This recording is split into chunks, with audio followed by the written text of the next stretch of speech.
ಹಿಂದೂ ಧರ್ಮದಲ್ಲಿ ಶ್ರೀರಾಮನವಮಿ ಅಂದರೆ ಹಬ್ಬದ ಸಂಭ್ರಮ. ಚೈತ್ರ ಮಾಸದ 9ನೇ ದಿನ ಅಂದರೆ ವರ್ಷದ ಮೊದಲ ತಿಂಗಳಲ್ಲಿ ಬರುವ ಹಬ್ಬ. ಮಹಾವಿಷ್ಣುವಿನ 7ನೇ ಅವತಾರವಾದ ಶ್ರೀರಾಮನು ಜನಿಸಿದ ನವಮಿಯಂದು ಈ ಹಬ್ಬವನ್ನು ಆಚರಿಸಲಾಗುತ್ತದೆ. ಈ ದಿನ ಪುಷ್ಯ ನಕ್ಷತ್ರದಲ್ಲಿ ಮಧ್ಯಾಹ್ನ ವೇಳೆಯಲ್ಲಿ ಕರ್ಕಟ ಲಗ್ನದಲ್ಲಿ ಅಯೋಧ್ಯೆಯಲ್ಲಿ ರಾಮನು ಜನಿಸಿದ್ದನು ಎನ್ನುವ ನಂಬಿಕೆ ಇದೆ. ಧರ್ಮಶಾಸ್ತ್ರಗಳ ಪ್ರಕಾರ ಅಯೋಧ್ಯೆಯ ರಾಜನಾದ ದಶರಥನಿಗೆ ಕೌಸಲ್ಯ, ಕೈಕೇಯಿ ಹಾಗೂ ಸುಮಿತ್ರೆ ಎನ್ನುವ 3 ಜನ ಪತ್ನಿಯರಿದ್ದರು. ಆದರೆ ಯಾರಿಗೂ ಪುತ್ರ ಸಂತಾನವಿರಲಿಲ್ಲ. ನಂತರ ದಶರಥನು ಋಷಿ ಮುನಿಗಳ ಸಲಹೆಯಂತೆ ಪುತ್ರ ಕಾಮೇಷ್ಟಿ ಯಾಗವನ್ನ ಮಾಡಿಸುತ್ತಾನೆ. ಈ ಯಜ್ಞದಿಂದ ಸಂತುಷ್ಟನಾದ ಪ್ರಜಾಪತಿಯು ದಶರಥನಿಗೆ ದಿವ್ಯ ಪಾಯಸವನ್ನ ನೀಡುತ್ತಾನೆ.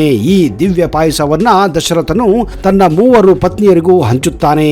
ಇದರಂತೆ ಚೈತ್ರ ಮಾಸದ ಶುಕ್ಲ ಪಕ್ಷದ ನವಮಿಯ ತಿಥಿಯಂದು ಮಧ್ಯಾಹ್ನ ಪುನರ್ವಸು ನಕ್ಷತ್ರದಲ್ಲಿ ಕೌಸಲ್ಯಗೂ ರಾಮನು, ಪುಷ್ಯ ನಕ್ಷತ್ರದ ದಶಮಿಯಂದು ಸೂರ್ಯೋದಯಕ್ಕೆ ಮುನ್ನ ಕೈಕೇಯಿಗೆ ಭರತನು, ಅದೇ ದಿನ ಅಶ್ಲೇಷ ನಕ್ಷತ್ರದಲ್ಲಿ ಮಧ್ಯಾಹ್ನ ಲಕ್ಷ್ಮಣ ಹಾಗೂ ಶತ್ರುಘ್ನನು ಜನಿಸುತ್ತಾರೆ. ಹೀಗೆ ರಾಮನು ಜನಿಸಿದ ನವಮಿಯಂದು ರಾಮನವಮಿಯನ್ನ ವಿಜೃಂಭಣೆಯಿಂದ ಭಾರತಾದ್ಯಂತ ಆಚರಿಸಲಾಗುತ್ತದೆ. ಧಾರ್ಮಿಕ ನಂಬಿಕೆಯ ಪ್ರಕಾರ ದೇವತೆಗಳು ಹಾಗೂ ದೇವರುಗಳು ಅವತಾರ ತಾಳಿದ ದಿನದಂದು ಭೂಮಿಯ ಮೇಲೆ ಅವರ ದೈವಿ ತತ್ವಗಳು ಹೆಚ್ಚಿನ ಪ್ರಮಾಣದಲ್ಲಿ ಕಾರ್ಯವನ್ನ ನಿರ್ವಹಿಸುತ್ತವೆ.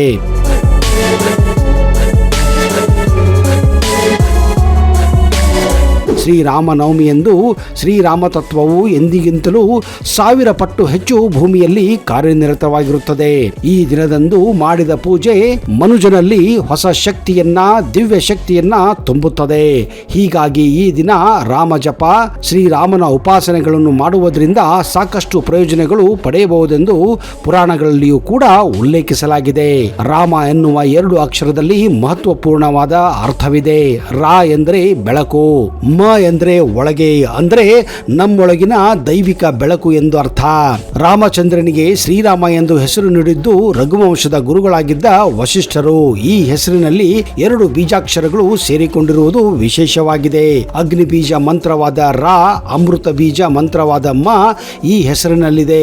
ಅಗ್ನಿ ಬೀಜ ಮಂತ್ರವು ರಾಮನ ಆತ್ಮ ಹಾಗೂ ದೇಹಕ್ಕೆ ಚೈತನ್ಯ ತುಂಬಿದರೆ, ಅಮೃತ ಬೀಜವು ರಾಮನನ್ನ ಆಯಾಸದಿಂದ ಪುನಶ್ಚೇತಗೊಳಿಸುತ್ತದೆ. ರಾಮನು ಈಕ್ಷಕು ರಾಜವಂಶದಲ್ಲಿ ಜನಿಸಿದ್ದವನು. ಇದನ್ನು ಸೂರ್ಯರಾಜನ ಮಗ ರಾಜ ಈಕ್ಷಕು ಸ್ಥಾಪಿಸಿದಂತಹ ಒಂದು ರಾಜವಂಶವಾಗಿದೆ. ಅದಕ್ಕಾಗಿಯೇ ಭಗವಾನ್ ರಾಮನನ್ನ ಸೂರ್ಯವಂಶಿ ಎಂದು ಕೂಡ ಕರೆಯುತ್ತಾರೆ.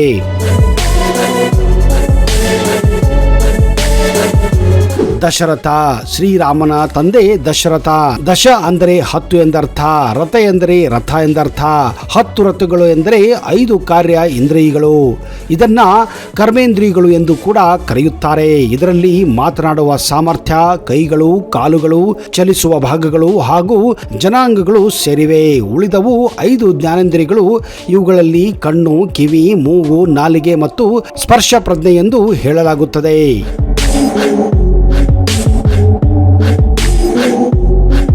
ಕೌಸಲ್ಯ. ಕೌಸಲ್ಯ ರಾಮನ ತಾಯಿ. ಕೌಸಲ್ಯ ಹೆಸರಿನ ಅರ್ಥ ಕೌಶಲ್ಯ, ಅಂದರೆ ಒಬ್ಬ ನುರಿತ ರಥಿಕನು ಎಂದರ್ಥ. 10 ರಥಗಳನ್ನು ಸವಾರಿ ಮಾಡುತ್ತಾನೆ. ಇಂತಹ ಶಕ್ತಿ ಶ್ರೀರಾಮನಿಗೆ ತನ್ನ ತಂದೆ ತಾಯಿಗಳಿಂದ ಒದಗಿ ಬರುತ್ತದೆ.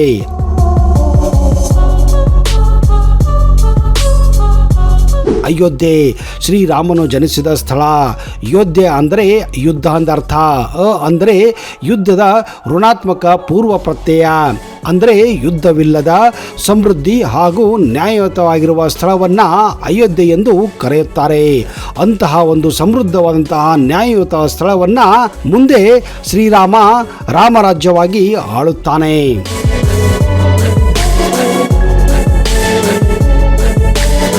ಒಂದು ದಿನ ರಾಮ ಅಯೋಧ್ಯೆ ನಗರಿಯಲ್ಲಿ ಹೋಗುತ್ತಿರುವಾಗ ಅವನ ಕಿವಿಗೆ ಒಬ್ಬ ಅಗಸನ ಮಾತು ಬೀಳುತ್ತದೆ.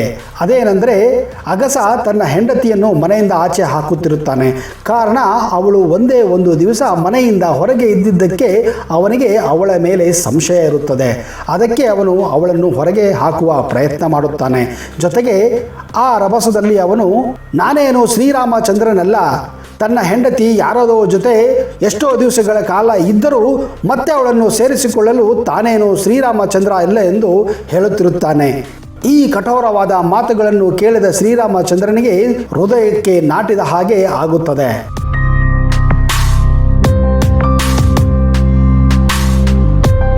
ಆದರೆ ಅವನಿಗೆ ಸೀತೆಯ ಬಗ್ಗೆ ಕಿಂಚಿತ್ತೂ ಸಂಶಯ ಇರುವುದಿಲ್ಲ. ಯಾಕಂದರೆ ಅವಳು ಅಗ್ನಿಯಷ್ಟೇ ಪವಿತ್ರಳಾಗಿರುತ್ತಾಳೆ. ಆದರೂ ಶ್ರೀರಾಮಚಂದ್ರ ತನ್ನ ರಾಜಧರ್ಮವನ್ನು ಪಾಲಿಸಲು ತನ್ನ ಗರ್ಭವತಿ ಸೀತೆಯನ್ನು ತ್ಯಾಗ ಮಾಡಲು ಮುಂದಾಗುತ್ತಾನೆ. ಇದೇ ಕಾರಣ ಮನಸ್ಸಿಲ್ಲದರೂ ಕೂಡ ಅಣ್ಣನ ಆದೇಶದ ಮೇರೆಗೆ ಲಕ್ಷ್ಮಣನು ಸೀತೆಯನ್ನು ಒಂದು ಘನವಾದ ಕಾಡಿನಲ್ಲಿ ಬಿಟ್ಟು ಬರುತ್ತಾನೆ. ಮುಂದೆ ಸೀತಾಮಾತೆಯು ಆ ಕಾಡಿನಲ್ಲಿ ನಡೆದುಕೊಂಡು ಹೋಗುವಾಗ ಅವಳಿಗೆ ವಾಲ್ಮೀಕಿ ಋಷಿಗಳ ಆಶ್ರಮ ಎದುರಾಗುತ್ತದೆ. ಮುಂದೆ ಕೆಲವು ತಿಂಗಳ ನಂತರ ಅದೇ ಆಶ್ರಮದಲ್ಲಿ ಸೀತಾಮಾತೆಯು ತನ್ನ 2 ಪುತ್ರರಿಗೆ ಜನ್ಮ ನೀಡುತ್ತಾಳೆ. ಅವರೇ ಲವ ಮತ್ತು ಕುಶ. ಮುಂದೆ ರಾಮ ನಡೆಸಿದ ಅಶ್ವಮೇಧ ಯಾಗದಲ್ಲಿ ಲವಕುಶರು ವಿಜಯಗಳಾಗುತ್ತಾರೆ. ಸೀತಾಮಾತೆಯು ಲವಕುಶರನ್ನು ಅವರ ತಂದೆ ಶ್ರೀರಾಮನಿಗೆ ಒಪ್ಪಿಸಿ ತನ್ನ ತಾಯಿಯಾದ ಭೂಮಿಯಲ್ಲಿ ಅವಳು ಭೂಮಿಯನ್ನು ಸೇರುತ್ತಾಳೆ. ಇದೇ ದುಃಖದಿಂದ ಹಲವಾರು ವರ್ಷಗಳ ಕಾಲ ಶ್ರೀರಾಮಚಂದ್ರ ದುಃಖದಲ್ಲೇ ಇರುತ್ತಾನೆ. ಶ್ರೀರಾಮಚಂದ್ರ ಈ ಭೂಮಿಯ ಮೇಲೆ ಸುಮಾರು 11,000 ವರ್ಷಗಳು ವಾಸಿಸಿದ್ದರೆಂದು ಉಲ್ಲೇಖ ಇದೆ. ಈ 11,000 ವರ್ಷಗಳ ಆದ ಮೇಲೆ ಒಂದು ದಿನ ಶ್ರೀರಾಮಚಂದ್ರನನ್ನು ನೋಡಲು ಒಬ್ಬ ತಪಸ್ವಿ ಋಷಿಗಳು ಬರುತ್ತಾರೆ. ಅವರು ಶ್ರೀರಾಮಚಂದ್ರನೊಂದಿಗೆ ಕೆಲವು ರಹಸ್ಯದ ಮಾತುಗಳನ್ನು ಆಡಲು ಬಯಸುತ್ತಾರೆ. ಆದರೆ ಅದಕ್ಕೆ ಅವರು ಒಂದು ಷರತ್ತನ್ನು ವಿಧಿಸುತ್ತಾರೆ. ತಾವಾಡುವ ರಹಸ್ಯದ ಮಾತುಗಳನ್ನು ತಾವಿಬ್ಬರೇ ಮಾತಾಡಬೇಕು. ಒಂದು ವೇಳೆ ಬೇರೆಯಾದರೂ ಈ ವಿಷಯವನ್ನು ತಿಳಿದರೆ ಅಂಥ ವ್ಯಕ್ತಿಯನ್ನು ಶ್ರೀರಾಮಚಂದ್ರನು ವಧಿಸಬೇಕೆಂದು ಹೇಳಿ ಪ್ರತಿಜ್ಞೆಯನ್ನು ತೆಗೆದುಕೊಳ್ಳುತ್ತಾರೆ. ಅದಕ್ಕೆ ಶ್ರೀರಾಮಚಂದ್ರ ಆಯಿತು ಎಂದು ಪ್ರತಿಜ್ಞೆ ಮಾಡುತ್ತಾರೆ.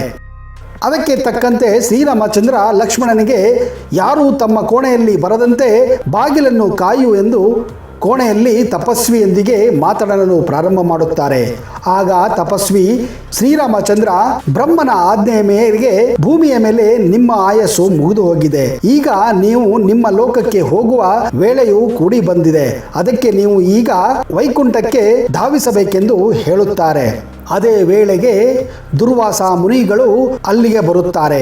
ಲಕ್ಷ್ಮಣ ಅವರನ್ನು ತಡೆಯುತ್ತಾನೆ. ಯಾಕಂದರೆ ಇದು ಅಣ್ಣನ ಆಜ್ಞೆಯಾಗಿತ್ತು.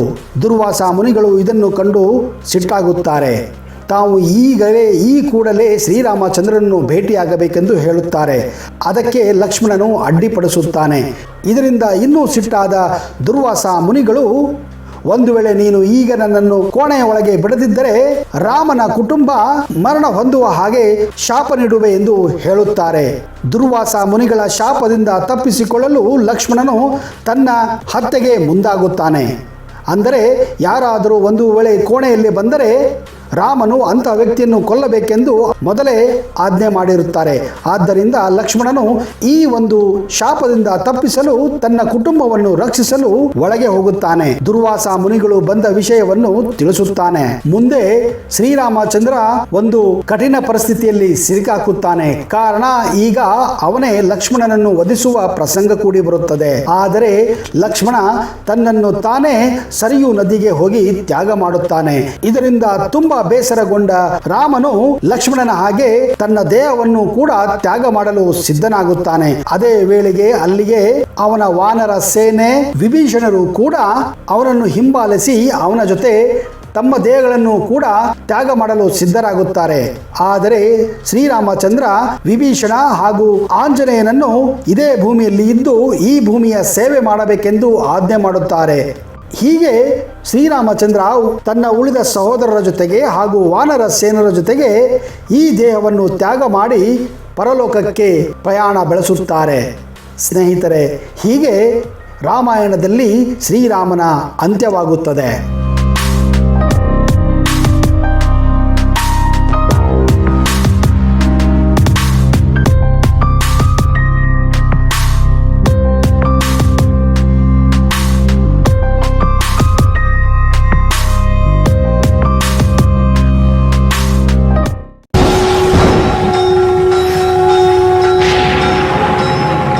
ಶ್ರೀ ಮಹಾಪ್ರತ್ಯಂಗಿರ ಚೌಡೇಶ್ವರಿ ಜ್ಯೋತಿಷ್ಯ ಫಲ, ಪಂಡಿತ್ ವೈದ್ಯಮೋಡಿ ರಾಮಜ್ಜ, ಶ್ರೀ ಆಂಜನೇಯ ಸ್ವಾಮಿಯ ಆರಾಧಕರು, Indian famous astrologer. Get 100% solution to all your problems. Shri Pratyangira ದೇವಿಯನ್ನ ವಶಪಡಿಸಿಕೊಂಡಿರುವ ಏಕೈಕ ಜ್ಯೋತಿಷ್ಯರು ಪಂಡಿತ್ ರಾಮಜ್ಜನವರು, ರಾಜಮೋಡಿ, ತಾಳೆಗೆರೆ ಮತ್ತು ನಿಮ್ಮ ಧ್ವನಿಯ ಮೂಲಕ ನಿಮ್ಮ ಭವಿಷ್ಯವನ್ನ ನಿಖರವಾಗಿ ಹೇಳುತ್ತಾರೆ. ಫೋನಿನ ಮೂಲಕ ನೇರ ಪರಿಹಾರದಲ್ಲಿ ಓಪನ್ ಚಾಲೆಂಜ್. ಆಂಜನೇಯ ಸ್ವಾಮಿಯ ಅನುಗ್ರಹದಿಂದ ವಿಶೇಷ ಪರಿಹಾರ ತಿಳಿಸುತ್ತಾರೆ. ನಿಮ್ಮ ಒಂದು ಕರೆ ನಿಮ್ಮ ಭವಿಷ್ಯವನ್ನೇ ಬದಲಾಯಿಸಬಲ್ಲದು. ಇವರ ದೂರವಾಣಿ ಸಂಖ್ಯೆ 9008220252.